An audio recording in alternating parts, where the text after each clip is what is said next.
Thrilling Thursday. Yes, I kind of have like a, I don't know, I guess like a halo of pom-poms on.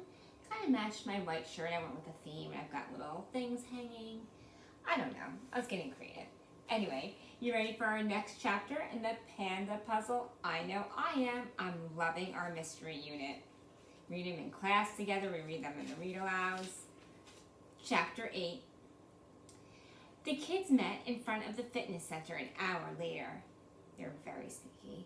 They were carrying their bathing suits and towels. Flip and Kate were behind the counter. The gym was crowded and the music was still blasting. Back again? Flip asked. Dink laid the 3 passes on the counter. We came for a swim, he said. Great idea, said Kate. Come on, I'll show you where to change. She led the kids toward the pool. There were a lot of other kids splashing around. A few grown-ups sat on the side, watching. The lifeguard prowled around the pool, keeping a sharp eye on the swimmers. Kate stopped in front of a row of 4 doors. 2 of them were labeled men and women. But the 2 doors in the middle were unmarked. Here are the changing rooms, Kate said. No diving, no running, and listen for Danny's whistles. If he blows it once, everyone freeze. Then he'll blow it again. That means kids get out of the pool for 15 minutes while the adults swim. Have a good time. See you in 3 minutes, Ruth Rose said, and disappeared into the girls' changing room. Dink and Josh went into theirs and found themselves alone. Blue metal lockers lined the 4 walls. At the far end were showers, sinks, toilets, and a floor-to-ceiling mirror. The floor was carpeted and there were benches to sit on. Dink walked over to a small closet with storage stenciled on the door. He peeked inside. See any pandas? Josh whispered. Dink glanced at Josh in the mirror. No, but I see a skinny red-headed monkey. You are so dunked when I get you in the pool, Josh said. The boys changed, stashed their clothes into 2 lockers and headed for the pool. The lifeguard stopped them. Hi guys, he said. I'm sure Kate explained the rules, right? You've got about 10 minutes before adult swim. Have fun. Thanks, we will, Dink said.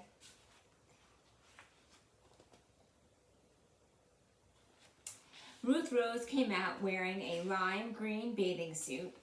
The kids jumped into the water at the shallow end. Now what? Josh asked, glancing toward Flip behind the counter.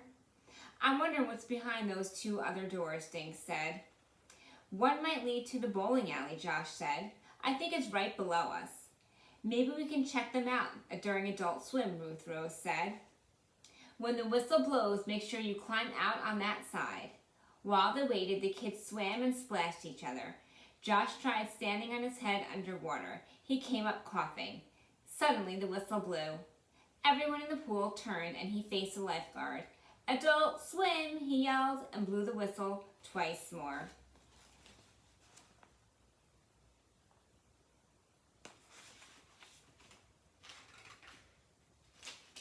There was a wet stampede as the kids clambered out of the water. At the same time, the adults tried to climb into the pool. Most of the confusion was right in front of the changing rooms. No one noticed as Ruth Rose tried the handles on the unmarked doors. One was locked, but the other was open. Come on, Ruth Rose whispered as she slipped through. Dink and Josh were right behind her. They're up to no good. When Dink pulled the door closed, it was pitch black. Where the heck are we? Josh asked, shivering. All 3 kids were dripping pool water. Dink put his arms out and touched smooth walls on each side. He inched 1 bare foot forward and felt the edge of a wooden step. I think we might be at the top of a staircase, he whispered. Let's try to find a light, Josh said. I hate the dark.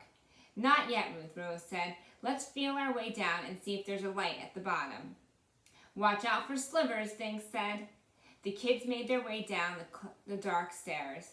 They reached a hard, cold floor and stopped. Okay, I'm not going any farther without light, Josh announced. I feel like one of those blind fish that live in a cave. They felt around on the walls. Got it, Ruth Rose said. There was a click and the lights came on. The kids were standing at one end of a corridor. The floor was smooth stone. The bottom half of the walls was rougher stone with newer looking painted boards on top. The ceiling was a mess of ancient wooden beams, rusty pipes, and spider webs.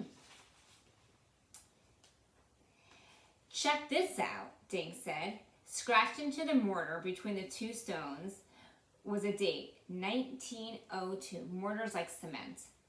This wall was built 100 years ago, and it's still Creepsville, Josh said through chattering teeth. These stones are cold. The narrow corridor was filled with broken gym equipment, rolled up floor mats, and large paint containers.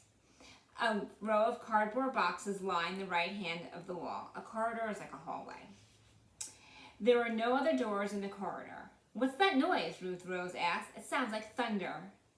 Dink leaned his head against the wall on his left. I think the bowling alley is on the other side, he said. The kids began walking along the hallway. Let's look in every box, Ruth Rose said. Winnie's small, so she could be hidden anywhere. Well, I hope she's not there. That's so fun. 5 minutes later, they'd run out of boxes. Most had been empty, but a few held the white packing peanuts. Those are the foam things. The kids stood at the end of the corridor and thought about what to do next. A floor mat had been left there. The kids flopped down on it. Josh rubbed his bare feet and shivered. It's weird that they have this long hall with no doors, Dink said. Maybe it was an old basement before the fitness center got built, Ruth Rose said. Ouch, Josh said. Now what? Dink asked. I don't know, but it hurts. Josh got up and poked the mat where he'd been sitting. Help me lift this thing, he said. There's something under it. The kids got up and helped Josh lift the mat. Hidden underneath was the metal handle of a trapped door. Do-do-do. There it is. Oh, but guess what? We have to wait till Marvelous Monday to find out what's in the trapdoor, because for Feel Good Friday, I'm going to do a fun read aloud.